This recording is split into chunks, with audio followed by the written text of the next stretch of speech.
जा रहे हैं। और प्रभु यीशु मसीह जानता था कि इसकी माँ को बहुत सख्त जरूरत है। हालेलुया। समझ रहे हैं आप? और जब प्रभु ने हाथ लगाया और उस जवान से कहा, क्या है जवान उठ जा। और जो मूर्ति क्या नाम है, अर्थी उठा के ले जा रहे थे, उन्होंने क्या करा, चलते चलते रुक गए और वो जवान खड़ा हो गया। ये है उसके पास ताकत, ये किसी और के पास ताकत नहीं है। समझ रहे हैं आप? मारने वाले तो आपको 50 मिल जाएंगे, हालेलुया। मगर बचाने वाला, छुटकारा देने वाला सिर्फ प्रभु है। आमीन। हालेलुया। वो जानता था ये जो माँ है, इस माँ का एक यही सहारा है।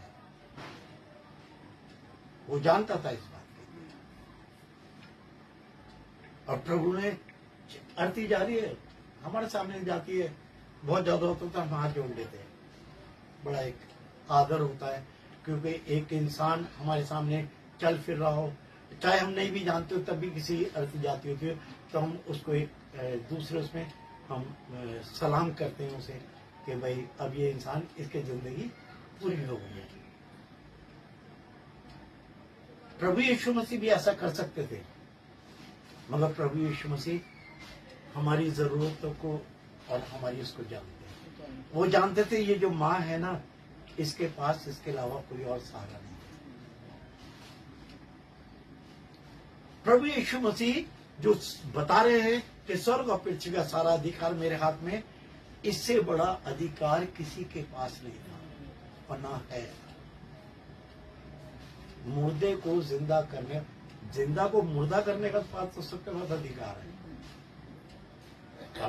मार दीजिए किसी को, बहुत ज्यादा सजा होगी, मगर जिंदा करने का अधिकार सिर्फ प्रभु यीशु मसीह के पास है। और उसने कहा है, जो काम मैंने करे वरन तुम इससे बड़े बड़े करो। अब जरूरत क्या है? वो जो सहायक देके गया है ना प्रभु यीशु मसीह, इंसान सारे कर रखे होते, ऐसा अधूरा रास्ते में वैसे नहीं छोड़ के चला गया। मसीह लोग क्यों इतना खुश रहते हैं? खूब मारा तोड़ी हो रही है, चर्च गिराए जा रहे हैं और सब लिख के भेज रहे, भाई गॉड ब्लेस यू ऑल, कि प्रभु आपको बड़ी आशीष और बरकत दे। समझ रहे आप? क्यों? क्योंकि हमें तो पता ही सारा इंतजाम प्रभु की तरफ से है। अब क्या है, अगर हमने मैच खेलना है ना, तो ये जो प्रैक्टिस चल रही है, इसके अंदर परफेक्ट उतरना है। अभी मैच तो बाकी है, समझ रहे हैं? अभी मैच जो है वो तो बाकी है, मगर क्या है, हम जब खेल पाएंगे जब ये वचन हमारे पास होगा। वरना थोड़ी सी बात में आदमी हाथ जोड़ लिया, नहीं भैया जैसा तुम कहोगे वैसा करेंगे। यार भाई मार दे, प्रभु के अलावा कोई नहीं है। हालेलुया। समझ रहे?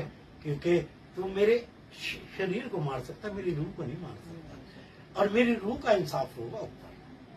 ये मेरी देह किसकी गई है? किसी की नहीं। समझ रहे? ऊपर मेरे आत्मा का। और जब मैं कह सकूंगा, प्रभु देख मैंने तेरे लिए काम करे, वो क्या मैं तेरे को जानता हूँ, यहाँ बैठ आके तेरा